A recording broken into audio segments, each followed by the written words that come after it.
it seems like kids are carrying more and more anxiety, more and more dysregulation. And so that's part of our team training now, is really focusing in on how do we connect with them, which is how our tagline was developed, which is connection before content, because the education system really flips that upside down and is all content focused. Welcome to another podcast of You Must Be Out of Your Mind.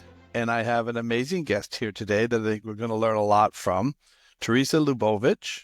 And she is an incredible mentor for young people and children. So welcome to You Must Be Out of Your Mind, Teresa. Thanks so much for having me. The privilege. Very good. So we've started to do some things together in terms of what you're doing and what we do. But could you maybe give us a little background on what you're doing currently now? We'll get into further stuff. I know we talked a little bit about that. I'm fascinated with that too. But tell us what you're doing right now for young people. So I run a full service tutoring agency. We're just outside of Seattle, and that includes all academic support for K-12 subjects. We have test prep for SAT and ACT. We work with adult learners. And more recently, we've been doing a lot of brain training for cognitive therapies to help students with learning disabilities. So it's pretty all-encompassing, but it didn't start that way. I started at my kitchen table with a family that hired me privately. And it was during the 6 years that I tutored them, 6th grade till they graduated, was when I really feel like I kind of got a PhD in what kids show up with when they come in for learning support. They had a lot going on that was complicated by adoption, by fetal alcohol affect. They were twins that had different affect. They had all kinds of issues around anxiety and panic disorders and depression and thyroid issues, and medication for everything. And it really taught me how much is actually in the way of learning before we could ever get to the subjects.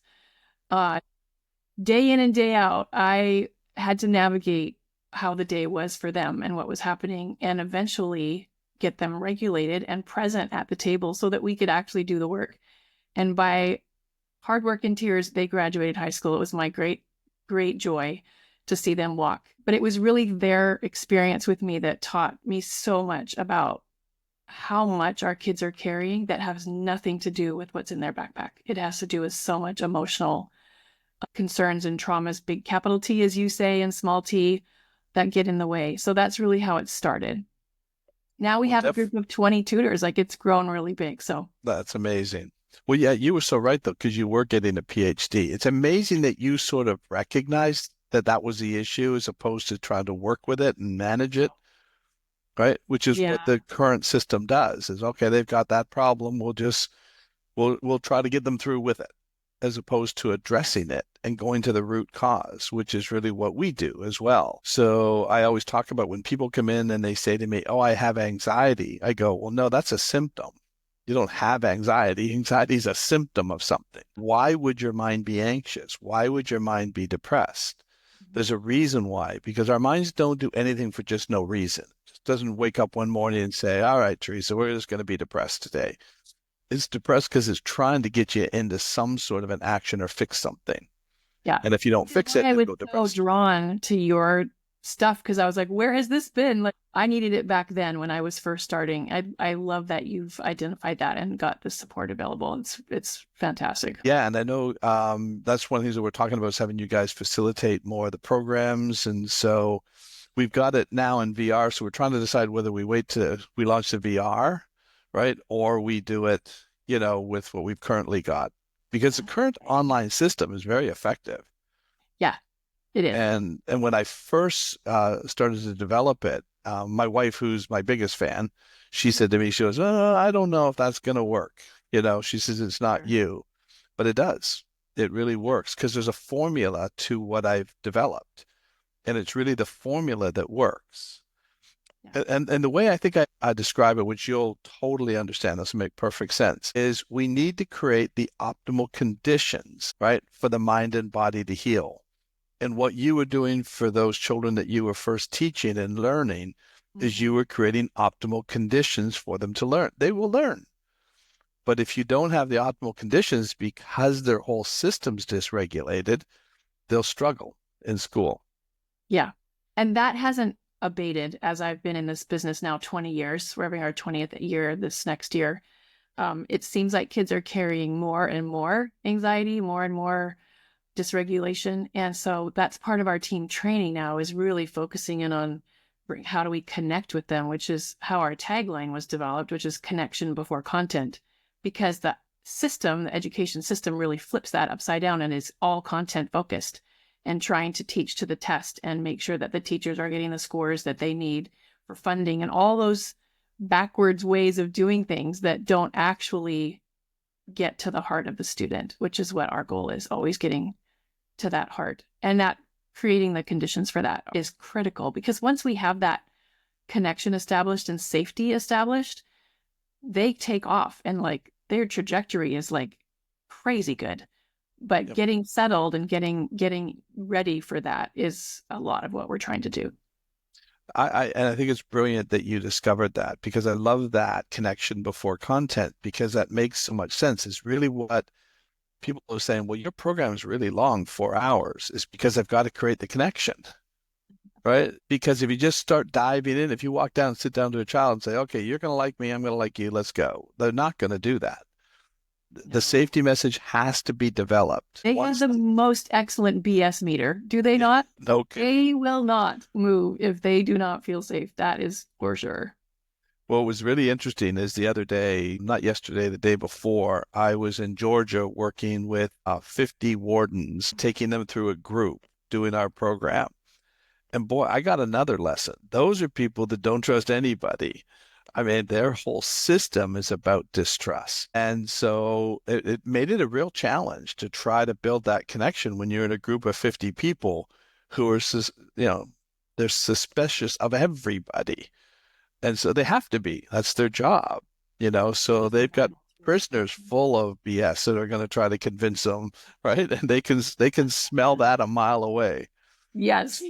So it was really interesting to sort of go through that. And it was a great experience for me. I think I did some really good work with them, but at the same time, I learned something, is how to connect with people who have had the trauma in a prison. You can't imagine. I mean, they were telling stories and I was just like, I don't know why they want to do the job. I can't understand why anybody would want to do that job. Besides the danger, right? There's no real appreciation. I mean, you can't make a mistake.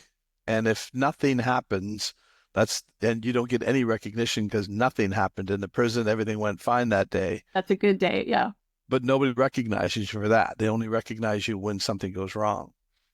And so they really don't get much praise. They just really get mostly criticism. And the media tears them apart. That's what they said, is like the media is so hard on them. They just got all these, and then these are the people, the one warden was talking about, he has to go home and his children now are seeing all these reports and people are, reading all this stuff, how hard that is. You're a good person, a good dad, and everybody's criticizing your dad. It's really tough. That's not fun. No.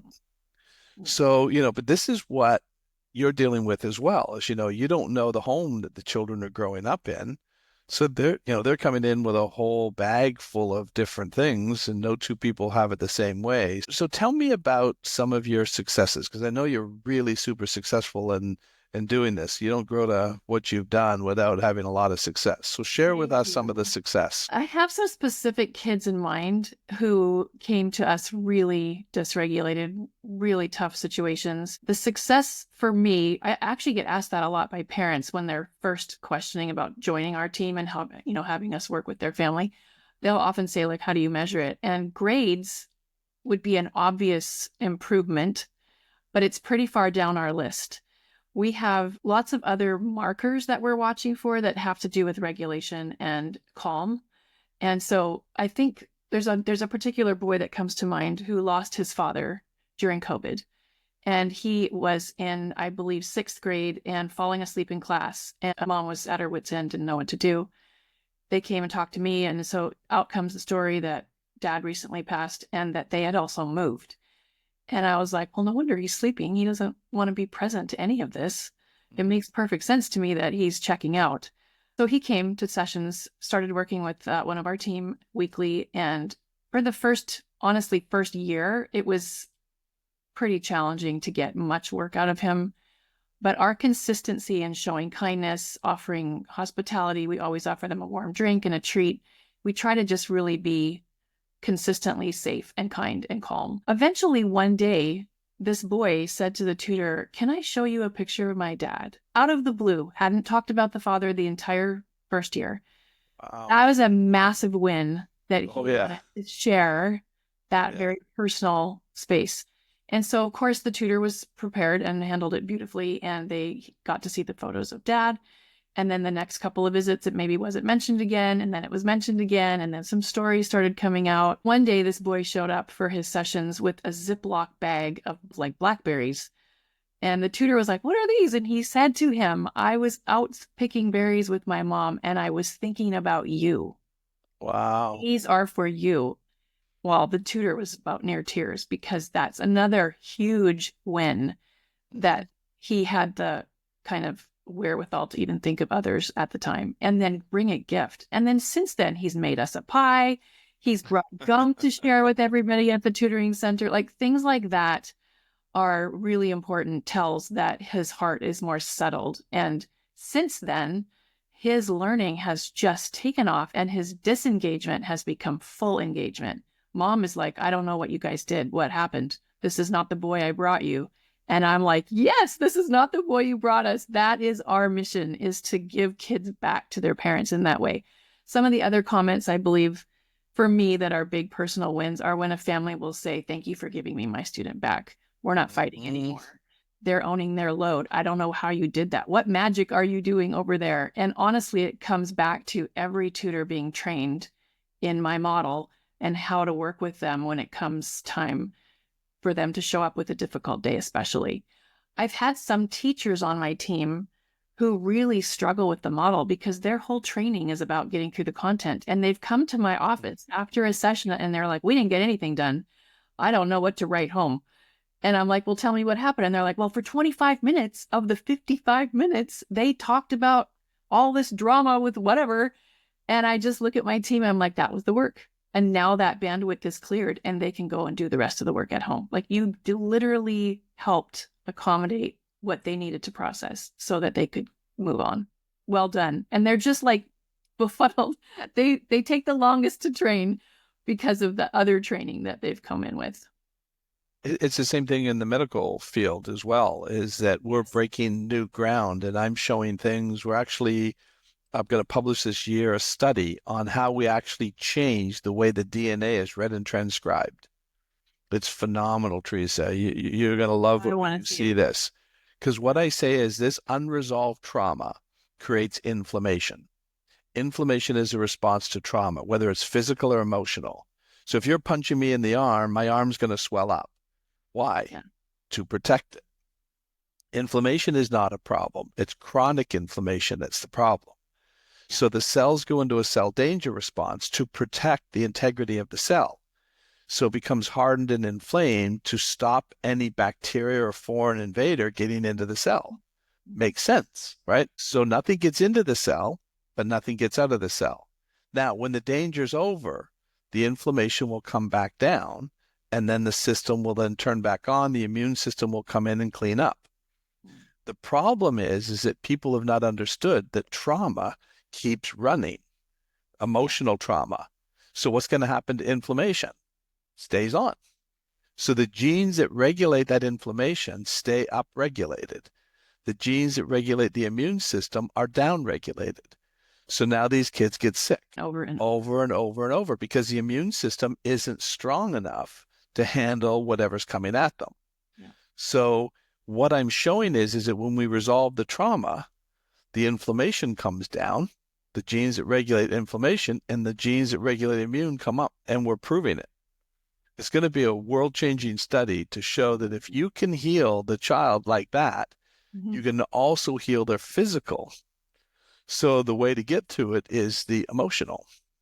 And if we get to the emotional, I believe 80% of all the illnesses we're dealing with are psychological, Yeah, not I do too. physical. I do Yeah, too. and you must see it all the We time. see it so often. And whether it's test prep, I mean, some students who are coming to us for the SAT, for example, if they psych themselves out of how they're going to do, they will literally be sick on test day. I see it all the time. Yep. And if they're worried that their peer who's testing the same day is going to do better than them, they sabotage everything they've got going on to help themselves find out where they're good and where they're strong, which is always our goal, is to celebrate how uniquely they are made and how they function in classroom and how they function with studying and how they can learn new things. But if they have that inflexible thinking piece, which is a really common thing that we measure on one of our incoming assessments, they are very rigid, which is an indication of trauma. Usually that's one of the things that shows up as trauma, as well as the slower processing speed can also be a trauma indicator because everything shuts down. What's energy? Energy. Right? Mm-hmm. The energy is going to survival, right? Yes. Not yes. to maintenance. Which means they're not really focused on the Spanish they're trying to do or the English paper they're trying to write or the math. It's so far down the list of things that they are paying attention to that it's impossible to really try and just ram content. It doesn't work. So that's the way I describe it. If you're being chased by a lion and you're trying to read a book, you're not going to absorb any of the book, Nope. right? Until you get away from the lion. Well, trauma is the perpetual lion. Yeah. It stays on. It's the glitch that I talk about. So as long as that lion is still present, they're not going to be able to focus. And yet they're going to then diagnose them that they've got an issue, and then they're going to medicate them. Yeah. And really all they needed to do is bring back safety. And so if the safety message becomes clear to them, then they can start to learn how to focus. And it makes perfect sense. Yeah, it does make perfect sense. Especially the more I've seen it, the more obvious tells are. I can tell before a student ever comes in the door if they're going to need a little bit of more extra time to get regulated before they can start. And so I'll just give my team a heads up. Sometimes they're literally arriving at the center, getting screamed at in the car to get out, we're late. And then come in and try and sit down and, that works real well. Not going to work very well. So yeah, there's some like super basic things like that aren't big trauma P related, but they're still coming in with a lot like there before they can get settled. That's the old Henry Ford statement. Firings will continue until morale improves. It's terrible. Yep. Right. So who's going to be working really well when they're under that threat? And so the other thing that's interesting too is we also are publishing this study. We did a study on the gene BDNF, which is the gene that regulates neuroplasticity. So we showed that when we took people, we brain mapped them before, and the youngest was 15, the oldest was 63. And then we brain mapped them after they went through our program. And so when we did the study, that we brought in an individual who was going to produce the results for. So it's not our numbers, it's somebody, an independent, producing the numbers. And so he's been doing it for 30 years. And he said to me, he goes, I'll be honest with you, I've heard about what you're doing. I don't believe you're going to get that much change in neuroplasticity. He says it takes a long time to get the brain to make changes like that. He says, so if you get a 10% change in brain plasticity, I would call that a home run. He says, I'm not sure if you'll get 10. He says, but if you do, right, I would think that you accomplished a lot. So he says, but I'm just going to report the numbers, so don't get mad at me if you don't get the numbers, right? And I said, that's fine, just report the numbers. You know what we got, Teresa?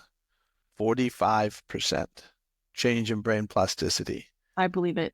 He went from our biggest skeptic to biggest fan. He says, I didn't think that was possible. But when we get the trauma out of there, the gene that regulates neuroplasticity upregulates, and now they can focus and change and adapt and learn. Yeah. And that's why you see so many children with trauma have trouble in school, because the mind, that the gene that actually regulates their ability to do what you're trying to get them to do isn't possible. It doesn't have the energy, doesn't have the power. Wow. I know. I love that there's so many new things that you've discovered. We have a program for kids that's called Attention, Memory, and Processing Skills that builds in new neural pathways, and it completely changes the student's ability. It's not about education specific. It's all of life. Like it shows up at home before it shows up in the classroom. It's the thing that thrills us the most, is to give a family hope that there's things that can be done and they're not stuck forever. And there's great programs out there. I love that we can refer your program to our families. I'm surprised how many don't jump at it, because I think they misunderstand. I would love you to speak to this. I think they think it's going to be some kind of in-depth therapy, and they're like, no thanks. We're not doing that with our kid. I just wonder how you help with some of that. hesitation that they come with, because I'm sure you guys get it all the time. I'm only getting it a little bit when I talk about your stuff, but I'm We, curious about that. yeah, one of the things that we've been dealing with for a long time is the fact that we sound too good to be true. Yeah. You can eliminate post-traumatic stress in 4 hours? How is that possible? I've been in therapy for years Right. and it never did that. But what I said is, what I talked about earlier is getting the brain and the mind into optimal condition to heal. It will heal. Mm-hmm. But if you never create that safety, just so you talked about, that's why I love what you've figured out already, is when the child feels safe and connected, Yeah. they will learn. But they can't do that beforehand because the system's designed for survival. Yeah. And as long as the survival process is running, it's going to be very difficult. It doesn't matter what program you use until you get, and I love the fact that you figured that out. If you get the connection first, then the learning, as opposed to they're trying to make the learning Yeah. ahead of time. You can't do it. You're Yeah. pushing information down a pipe that doesn't have the capacity. No capacity. There's another student that comes to mind when you asked about success that I thought was really heartbreaking at the time. The girl was coming in to sign up for the SAT with her dad, and he had just finished his last radiation treatment for brain cancer. And I was like, well, I don't know, that test prep should probably not be on your plate right now. You've got a lot going on with dad's health. But she was insistent, and he's like, no, I really want her to do it. Like, she really wants to do it. Well, guess what? How do you think she did for 8 weeks? And No, I just said to her, you need to give yourself permission to just be with your dad and be present and put this on hold and come back another time. Well, she never did come back another time. She did not score well, and her head was elsewhere the entire time. But our mission as a team for those 8 weeks that we were with her was to just provide safety and kindness and a place that she could relax for the time, even though technically we were supposed to be doing all this test prep curriculum. It wasn't about that for her. And when I think about kids today who are carrying huge burdens with sick parents or a divorced home, split household, all the chaos that can come with all of that. And then you put those big things aside, and then there's like the social anxiety at school, bullying, no, small or large, stress with parents at home. Like, there just is, it's a very rare student to come in that's not carrying something. Like, it's pretty common across the board for our team to be like, there's a lot going on here. Were you aware? And usually I am. I have the sixth sense about my intake. yep, I can tell them this is what's happening. This is what I saw. Keep an eye out for this. And it's like I'm 99% right all the time that I've nailed it. But it's come from experience of yep. recognizing how it's showing up in the student. So I think the connection model is the future. I truly believe that what we've uncovered is how it should be done across the board, and that I don't know how to get that out everywhere, but I'm trying, and we're teaching, and we're getting it out there, because I truly believe that for our kids to succeed with the kind of interruptions that they are encountering in life now, I didn't encounter them when I was in school. My kids didn't encounter much of the social media stuff that's present today, which is a whole nother level of stress, and trauma can be right in there, and addiction. When I was featured in the Wall Street Journal last year in December, and Yeah, I heard about that. it was, Congratulations. That was thank amazing. you. It was a great surprise. But the hundreds of families I talked to after that, I was blown away by literally every family I had a consultation with. Beautiful, lovely people were epically, like, at a level of concern about their kids that I hadn't seen in a while. Every single call had something to do with school's not working. They're addicted to their phones. Can you help us with that? They're addicted to social media. They're addicted to gaming. All these things that were like taking the place of a relationship with them as a parent, but then it's a fallout with education. So they were calling me for the education piece, but that wasn't really the piece. It was all this other stuff. And so that's when I hooked up with you guys, because I was like, I got a lot of families and they need a lot of help. And I really, truly believe if they had all done what I had suggested, that might be very different today. So we have to figure out a way to get that done because you're right. And the thing that you have said, like again, your connection before content is actually the question they don't know that they're actually asking you is why are they on social media? Connection. So if you're not providing connection in any other way and their only source of connection And it comes back to the survival brain. It's a primitive instinct. Mm. If we are connected to our tribe, we're safe. If we're excommunicated from the tribe, we die. Yeah. So you think about 1,000 years ago, if the tribe decided to excommunicate you, you were definitely going to die Yeah. because you had no support.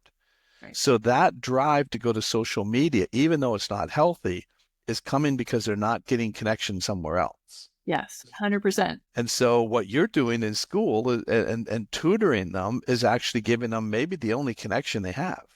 That's how we look at it.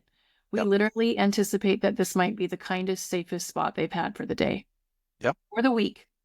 Yep. Oh no. Absolutely. We don't know what else is going on out there. And that's what really drives the atmosphere that we create in our centers and in our virtual sessions. It's such a high value to us that we're paying attention to all those unspoken things. I actually tell my team, answer the questions they're not asking you out loud.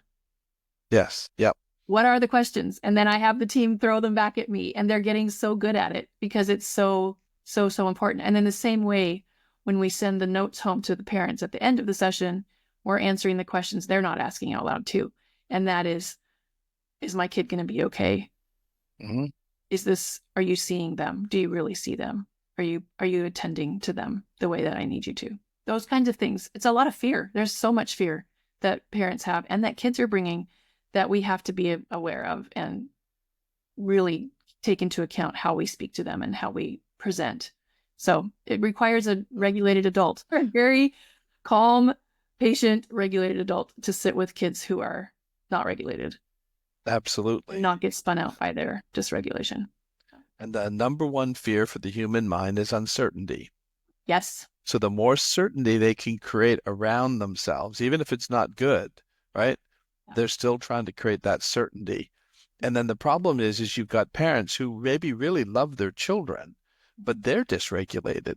So they can't provide that safe space. And, people talk to me all the time, what's the best advice you can give to a parent? And I said, make your home safe. It's got to be the place that they can come and rest, right? Without any fear. I grew up with that. I had this amazing childhood. My parents never yelled, never argued, never fought. Teresa, like, that's not an exaggeration. Wow. It was that calm. Were they alive? Yeah. Yeah, I know. You think they're robots. Maybe they were. Maybe this was an alien experiment. But I tell the story of, and this is not what would happen in a typical home, but it happened in my home. When I was 6 years old, my dad was sitting down at his desk writing out bills. And I remember at 6 sitting down with him and asking him what he's doing. So he thinks, oh, this is a good teaching moment. So he's showing me how he takes a check and then he takes the bill and he's asked me to help him put the check in the envelope, the bill in the envelope, gives me a sponge to seal it and then give me a stamp. Those were before the self-sealing stamps. You had to seal it up. And then he said, now do me a big favor and run this down to the mailbox on the corner and put it in the mail for me. So I'm all excited. I remember this day. I ran full speed. I'm so excited. I'm working with Dad. And then I come running back and my dad's not at the desk. But I see a whole bunch of other bills and envelopes that obviously need somebody to take care of. So I just start randomly stuffing paper into envelopes, sealing them up. I took every single stamp and used every one. I didn't want to waste any because I thought this was going to be a really good idea. And I ran them back down to the mailbox. I remember trying to stuff them in because, the slot, there was too many. I couldn't get them all in. I'm trying to push them through. I finally get them all in. I go running back thinking, my dad's going to be so happy. He's going to give me another assignment. And I get back and my dad's sitting there and he goes, where are all the other bills and envelopes? And proudly I say, I mailed them for you. And that's what he did. He laughed and he said, I don't think I explained this very well. Oh my gosh. What a way to laughed. He laughed. And he realized, oh my gosh, of course the kid would do that. I didn't explain it very well, as opposed to thinking the 6-year-old should have figured it out, right? So growing up in that kind of an environment, right? And then he explained to me, that's specific. That has to go into that. And so I learned something, but I didn't feel stupid. I didn't feel humiliated. I didn't feel threatened or shame. Mm-hmm. And so he gave me a great life lesson. And then, I have so many experiences like that. So if I made it, we got disciplined if we did something wrong, but it was never in anger. It was always like, here's the consequences of the mistake you made.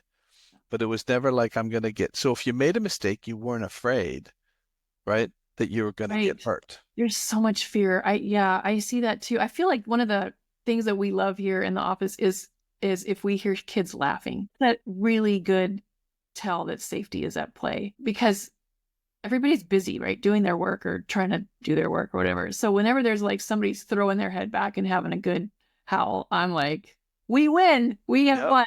This is what it's about.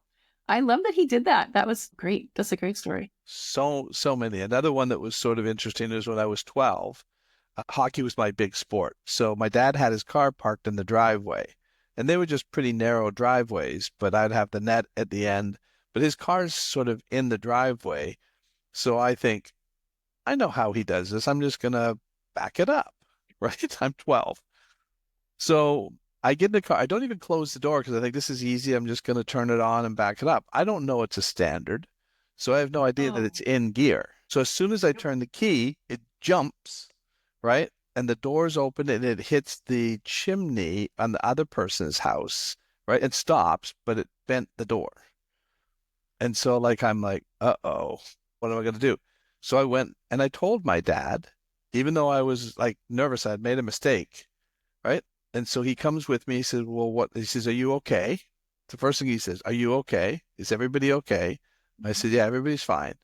He looks at the damage on the door and he says, okay, we're going to have to get this fixed and you're going to do it with me. You're going to sit with me while I fix it. We're going to go get the parts, whatever we need, right? That was sort of my punishment. I just can't let him fix it. He's going to You make need to be me do it involved. with him. I have to be involved. And then he starts explaining how a transmission works and why it jumped back and what you have to do. And it has to go into gear, it has to be in neutral when you start it. And when I turned the key, it was in gear. It turned the engine, which turned the axle. He explained the whole thing. I remember that description going, oh, well, that makes sense. Wow. But That's never feeling like I was going to be yelled at or screamed at. I felt bad because I knew I had made a mistake and I felt like I damaged the car. And the biggest thing I never wanted to do, Teresa, was disappoint my father. That right. was the worst, right? Yeah, it's that tie, that connection is like you don't want it breaking. You, No. when you have that, it's protect. You want to protect that. That's such a great example too, because there's so many kids that's not their story, and they do come in with so much fear and shame of doing wrong or getting bad grades, and so much so that they're hiding results and hiding that they've missed stuff and saying they've turned them in and the teacher hasn't graded. Like there's a lot of drama around hiding things because of fear. And so I feel like if we can give them a safe place to unpack it and address it and make a plan without Yep. judgment and then see them own it, then that's the first steps toward, them ultimately owning their work and being in charge of what they need to be in charge of confidently, like in doing it because it's something they want to do, not Yeah. because everybody's about to beat them over the head with something if they don't get it done. And Yeah. how well do we respond in fear? We don't. We No. don't respond well in fear. We go into that sympathetic nervous system response, which is going to change the way we operate. And that's why I always say where you want to operate from is that calm state. That's the Yes. person who's much, much more effective. Because I had a guy tell me one time I was speaking at the Spartan World Championships. These guys are phenomenal athletes. And he said to me, he said, and I'm telling him about how I teach them to be able to stay calm so they can perform at a higher level. And he goes, well, I don't know about this. He goes, because I was always told that nervous butterflies in your stomach before a competition is good for you. And he said, what do you think about that? And I said, Mm, no, it's not. You're burning energy, right? right. And so why would you want to do that? I want you calm before you Performance start. energy, right? Yeah. Yeah. Yeah. But that's not what we're taught. We're taught that those butterflies, those nerves are really good for you. And it shocks me because I watch, like, let's just take a singing competition, right? And you've got this young lady, she's got a voice of an angel, and she talks about how nervous she is. And I'm like, gosh, if I had that voice, the last thing I am is nervous. I'm like, let me go out first because everybody's going to go home. They're going to know the competition's over. But that's not how we're taught. And it's coming from all of those experiences in their childhood that has taught them to do that, to operate that way. So you're providing that safe haven that could maybe adjust, and look how much better they do when they're not feeling threatened or dysregulated. It's amazing. It's literally, it feels like such a privilege to witness the shift. And really, once those shifts start to happen, they are so easy to lean into and support. So easy. But all the resistance and pushback and whatever they think it is that they're coming to or being forced to come to, or whatever they think tutoring might look like, or the programs that we offer, very quickly that settles because they start seeing, oh, you treat everybody the same. It's not just me. Oh, this is always the same. Consistency. Always calm in here. It's always peaceful. I have a lot of kids. That's the one comment they say the most, is that it's so peaceful here. And I'm like, oh my gosh, that's so interesting that their spirits would recognize that, because obviously it's not the norm for them to comment. It's not the norm. And so that just feels really sacred. Like we want to protect that because of what we're actually doing with their lives and not just the content, right? So that confidence and self-esteem is intricately connected to 100%. to the safety they feel. Well, it's all about safety. And that's what's the primary mission of the brain, is to keep you alive and keep you safe. So it's looking for that everywhere. And and if it's looking for danger, that interferes with that.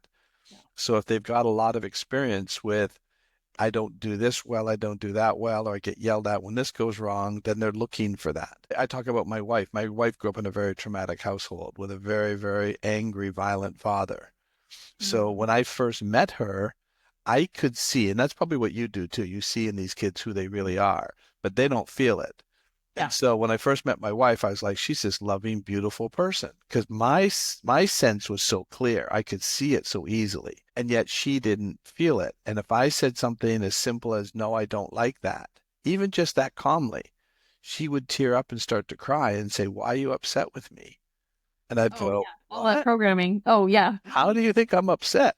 She goes, well, the way you said it, you're getting upset. And I go, no, I'm really not at all, not upset. She wasn't wrong and I wasn't wrong. I wasn't upset, but she was so super sensitive to sound so that she could hear. If I was a little tired at the end of the day and there was a little change in the inflection in my voice, I'm not mad, but that sounded like I was yelling.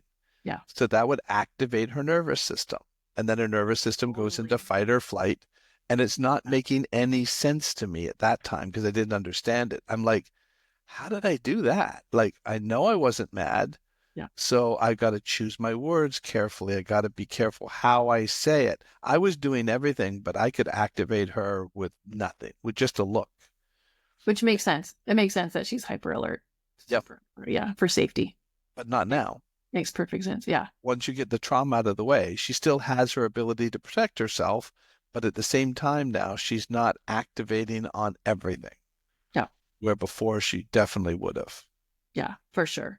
I love that we found you. My niece had done your program. Oh, good. Digital. She had very big capital T trauma that this program completely changed her after having done all the other modalities of therapy and whatever.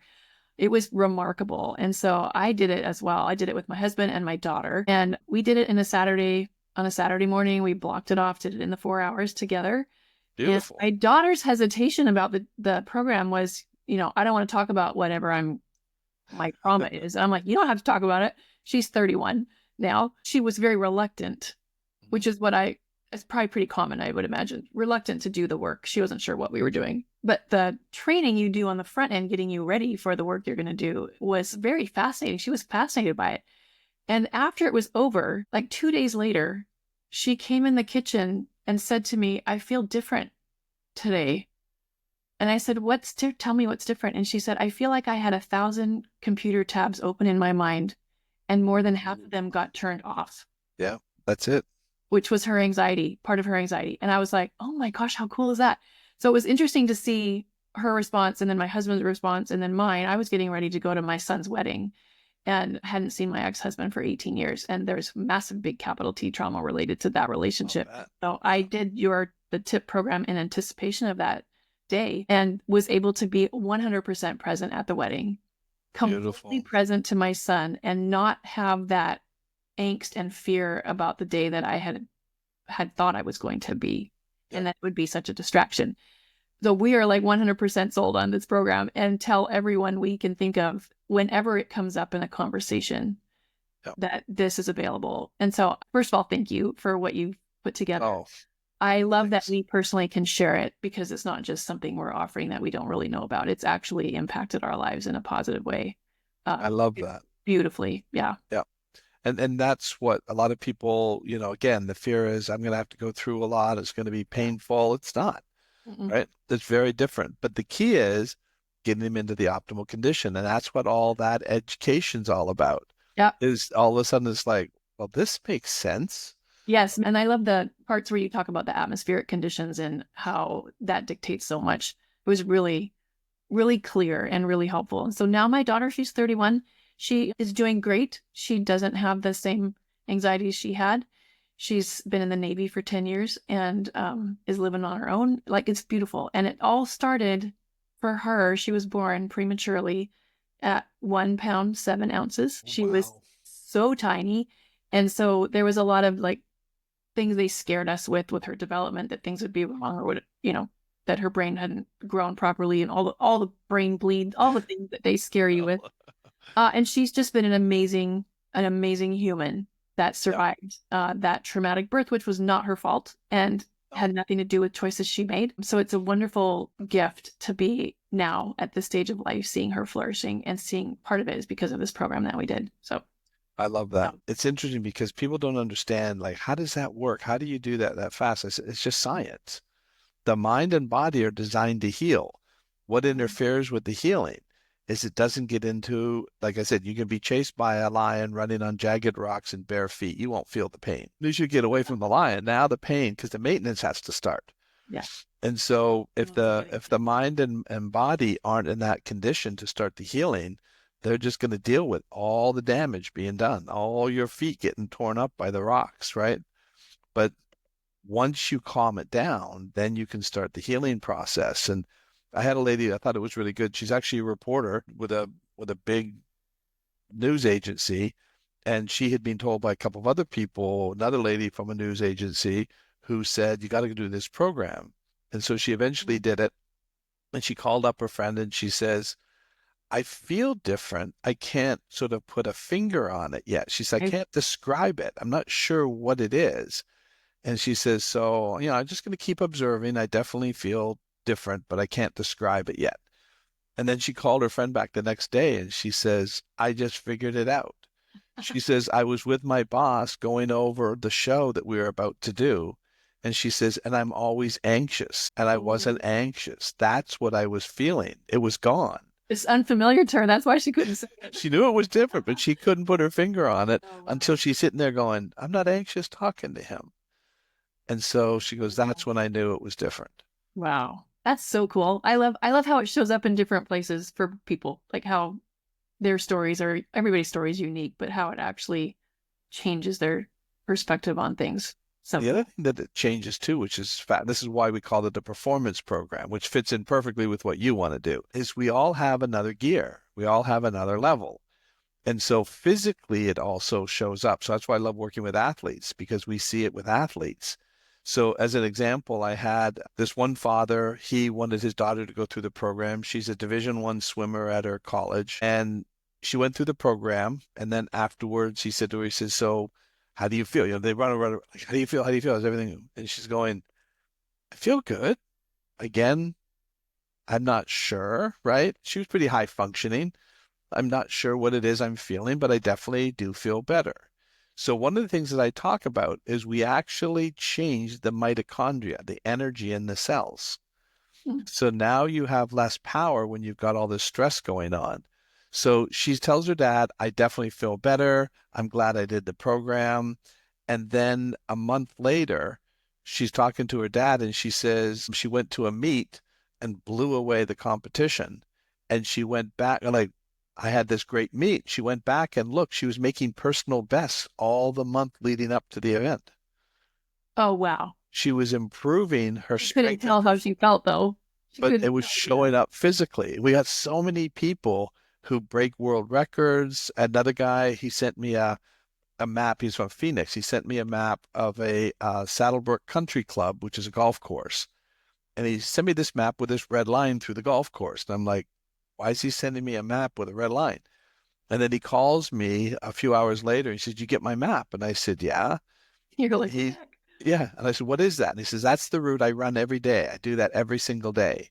And he says, "But I was running last night with my girlfriend and she got upset with me and said, 'Slow down. Why are you running so fast? Like, why are you outrunning me?'" He goes, "I'm just running. I'm not out trying to do anything. I'm just running." He says, when I got back, he realized he'd been making personal bests. He wasn't trying to outrun her. He was running faster because Oh, he had because he more cleared energy. all the energy was released, right? From not being stuck. Yep. Yep. And it shows up physically as well as emotionally.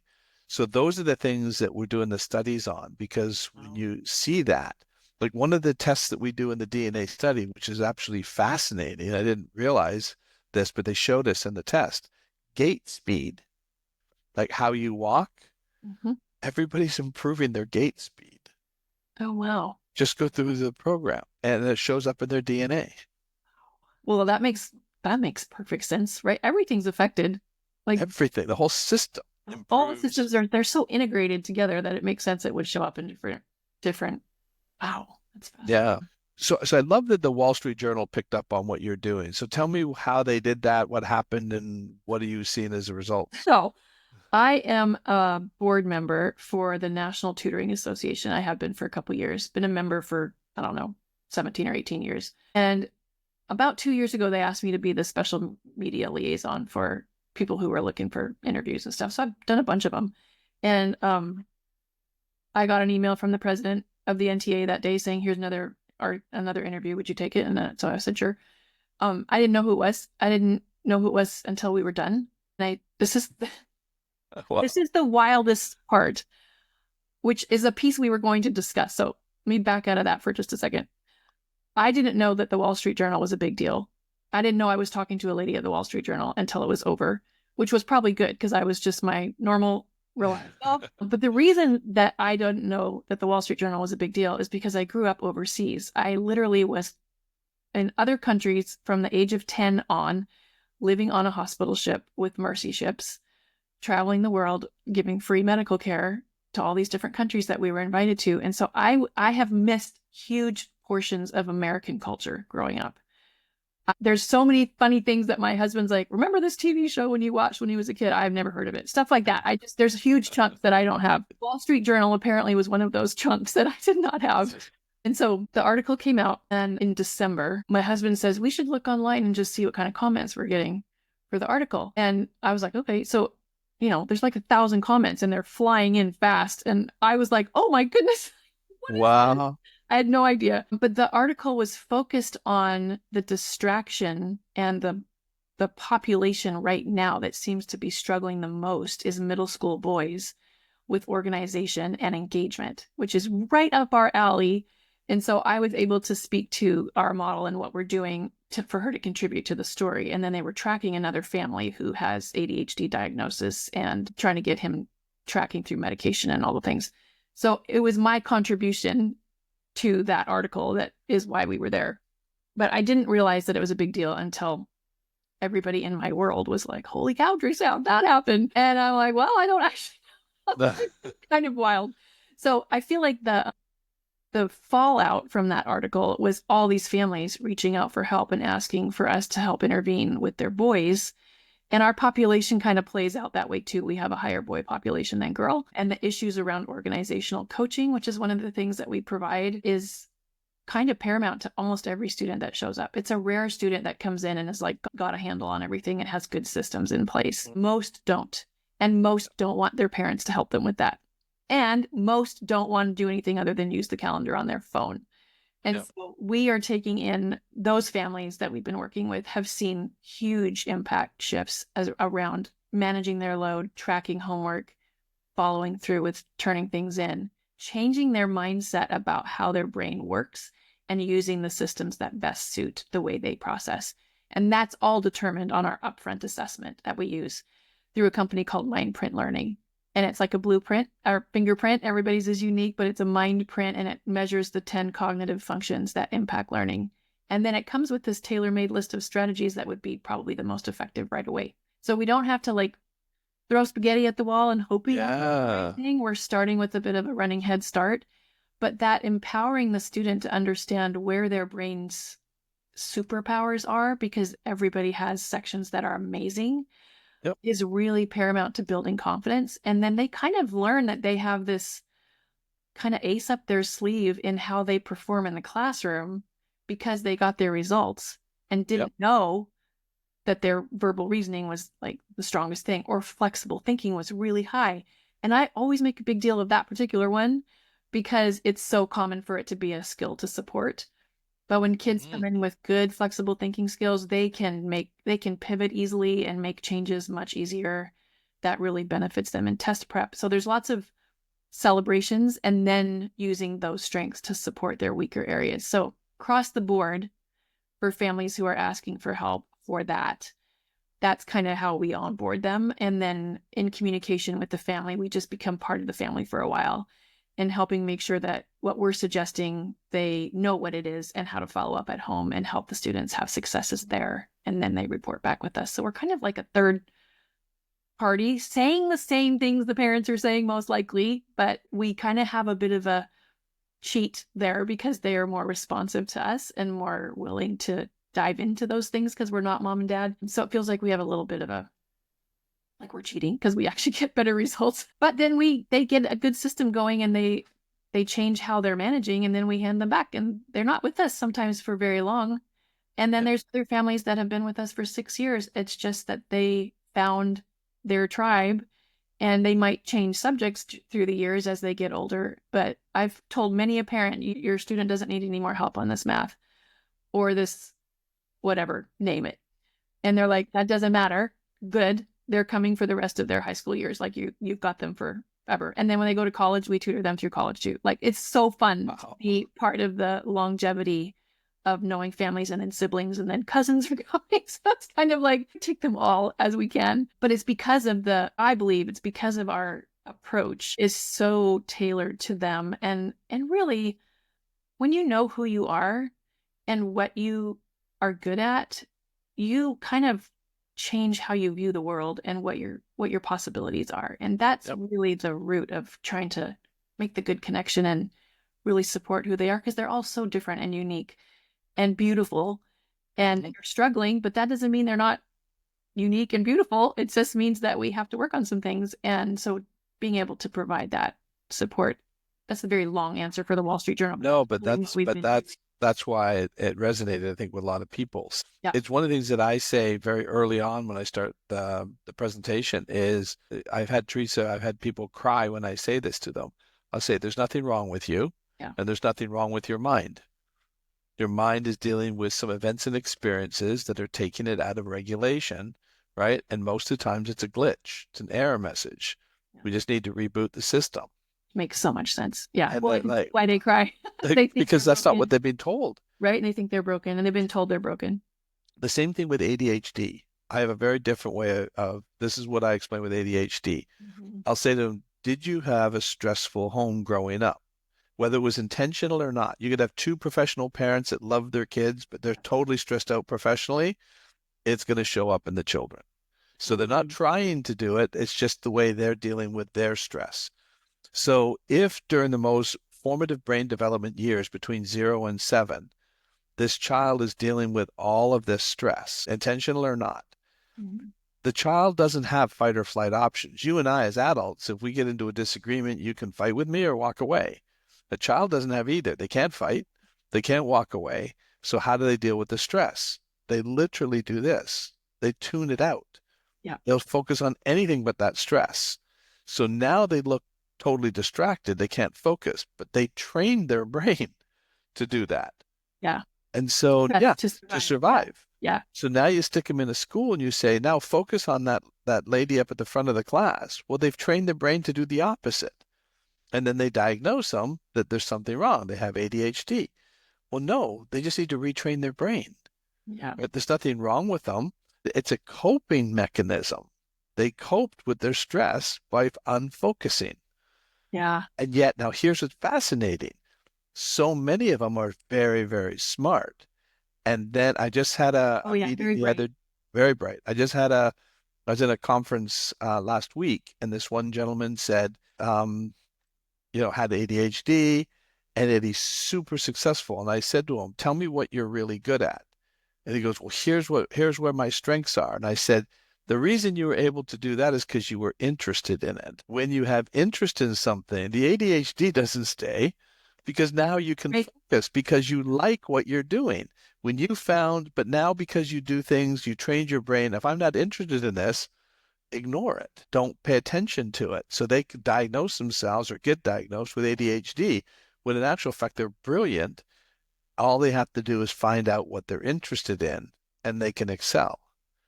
And so it's actually a great way to train your brain, but it turns up in school as you've got a Big problem. time. And some of the parents now, I'm having more and more parents say, I'm ADHD and now my kid is, or I suspect, or whatever. And I'm like, there's so much trauma probably lurking here that isn't being talked about.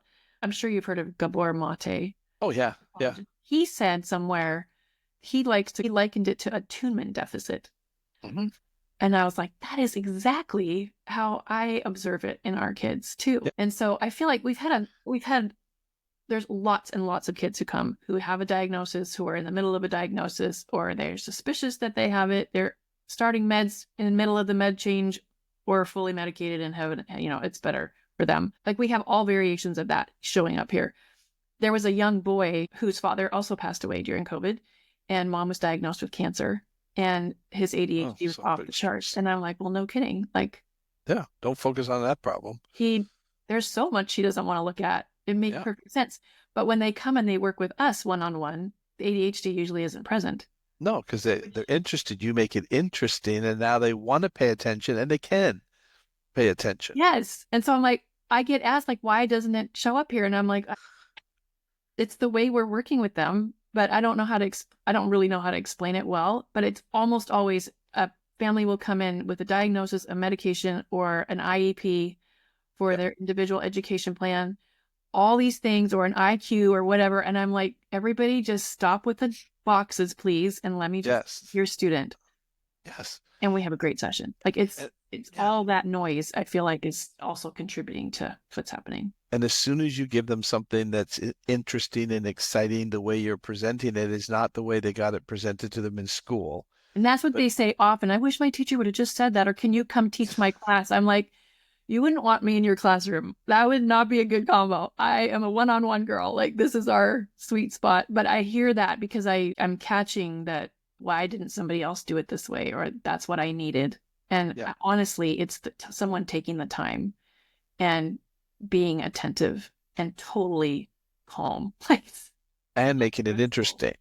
Yeah. So the way you present the information, and that's what I said to this gentleman, is I said, why are you able to do these other things so well, right? When you tell me you have ADHD, so you don't have it when you do what you like, and you do have it when you don't do what you like. Well, that's human, of course. And so it's such a different way to look at it. And so all of these diagnoses that they get put in on them.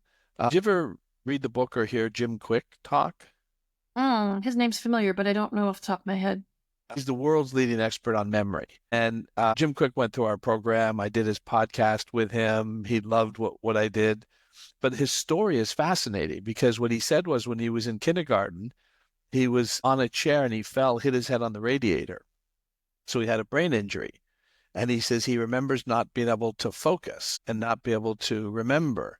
So he was really struggling in school. And so one time the teacher asked him to read something from the book and he couldn't. He was struggling. And the kids started to laugh. And, that nervous laughter, that it's like embarrassing. And the teacher said, again, probably thinking she's helping him, she goes, don't laugh at Jim. Jim has a broken brain. And he says, and that's when he quit. He said, I can't learn. Of course I can't learn, right? My brain's broken. So he struggled all through school. And he tells this story and he says the only thing that he loved was the X-Men, the Marvel comics. And he said, I felt like a misfit. The reason I like the X-Men is because they're the misfits. And he lived in Connecticut. Yep. And he says, as a kid, I remember riding my bike around thinking that the academy has to be here It's in Connecticut. If I find the academy, that's the school I want to go to because I would fit in. Oh, He's got this amazing ability to focus on X-Men and everything he loved about it, struggling in school. And then he said, to make a long story short, he says, I don't know how, but I managed to get into a college. And he says, and I was still struggling. And to the point that he said to his roommate, he says, I just have to drop out. And the roommate says, I'll tell you what, before you drop out, come back with me this weekend. I want you to meet my dad and just talk to my dad before you quit. And so he said, okay. So he went for the weekend, and the father sat down with Jim and said, Jim, write down the things that you love, that you want to do in your life. hmm. He says, make a list for me. So Jim says he sat down and he sort of wrote out the list, and the father grabbed it from him and said, let me look at this. He says, now I'm mortified because I don't want anybody to see this. And so he's like, oh no, this guy's looking at, my innermost secrets and what I want to do. And so he has this wall of books, like a library. And he goes to the wall and he takes 5 books off the shelves. And he says, now, Jim, I want you to promise me something. Before you quit college, I want you to read these books. And so he says, will you agree that you'll read the books before you decide to quit? And he says, and Jim says in his own mind, he's going, I don't think this guy heard me. I can't read a book, let alone 5 books. So he says, so I agree just to get out of there. He says, and on the For plane sure. ride, oh yeah, on the plane ride home, he says, I pick up one of the books and I start reading it before I knew it. I'm like almost through the book. He found a book he was interested in. The father realized what he was interested in by giving the list. Yep. And as soon as he gave him material, right, that he was interested in, he could focus. They just haven't given him anything that he was interested in. Totally. Which undid that lie that his brain was broken. Because that, And now he's the world's leading expert on memory. And so it was really fascinating because the other story he tells, which I love telling, is because he says, so now I'm this world expert on memory. He says, I'm hired by Universal Studios. He says, to work with some of their executives. And he says, so I'm in a meeting with their executives. And he says, and the president of Universal said, let's go to lunch, jump on the golf cart with me. We'll go to the cafeteria.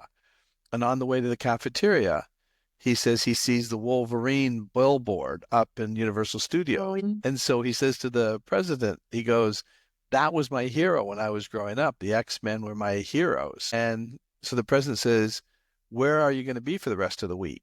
And he says, well, I head back to my home in Los Angeles. He says, if you want, we're shooting the scene at the Academy in Montreal. We're shooting that whole scene for the movie. Do you want to come with me? And he says, so I'm flying on a private jet with Holly Berry, Hugh Jackman, all of these people.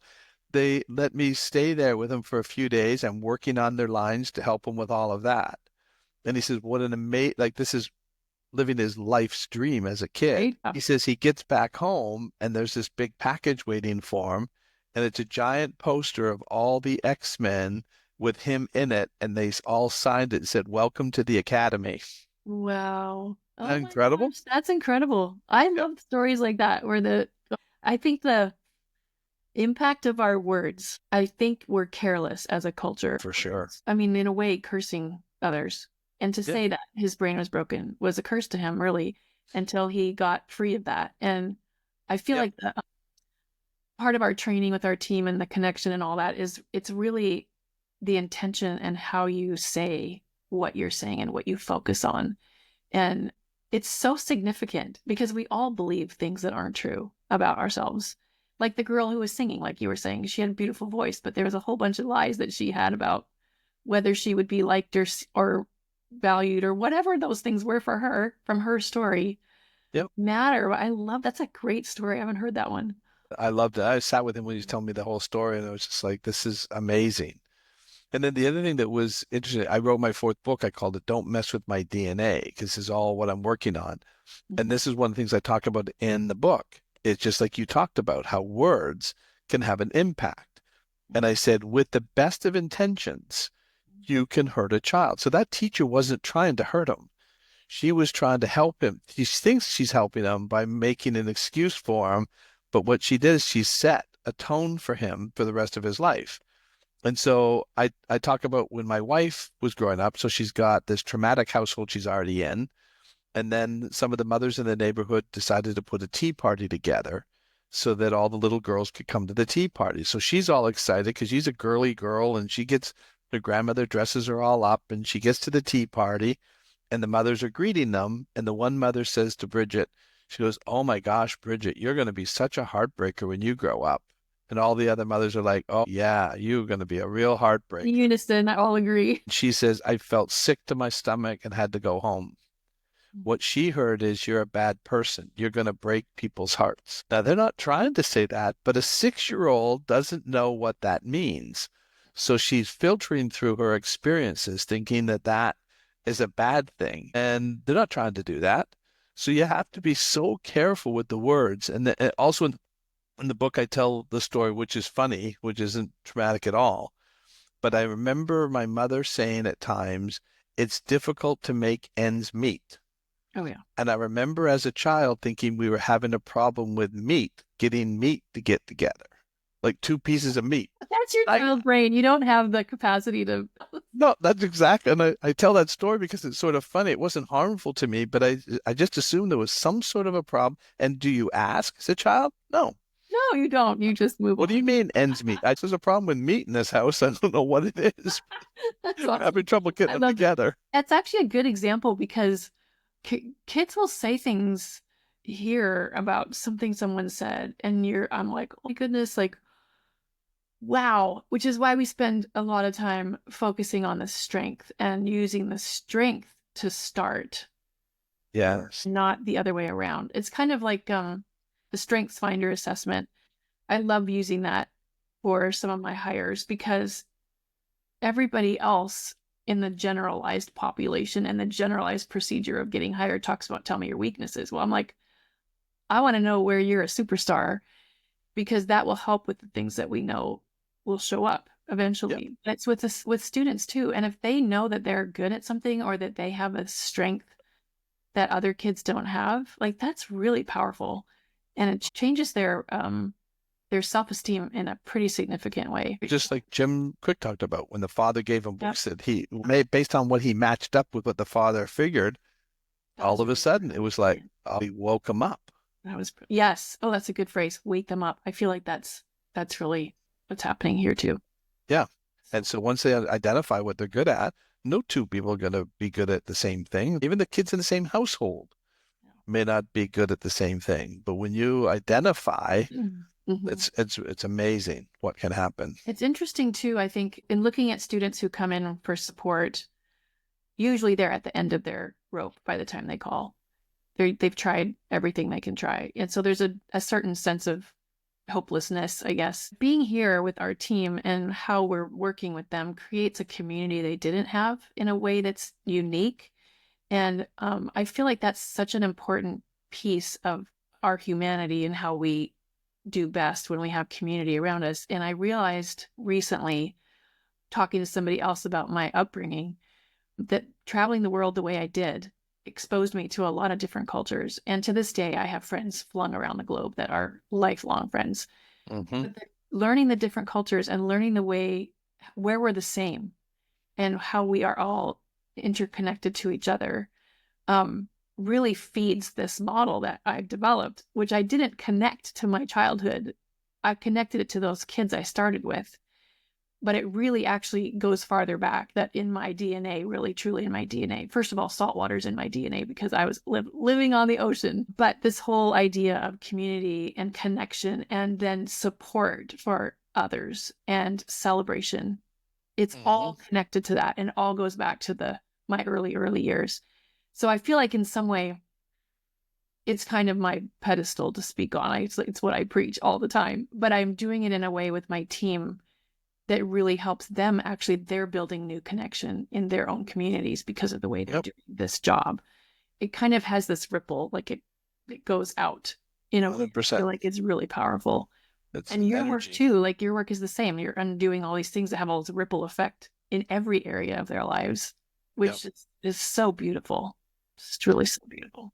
Well, that's why when I heard when you told me that you were living on a medical ship going around the world helping people, it's no surprise where you're sitting right now. I Yeah, didn't put that together, but I do now.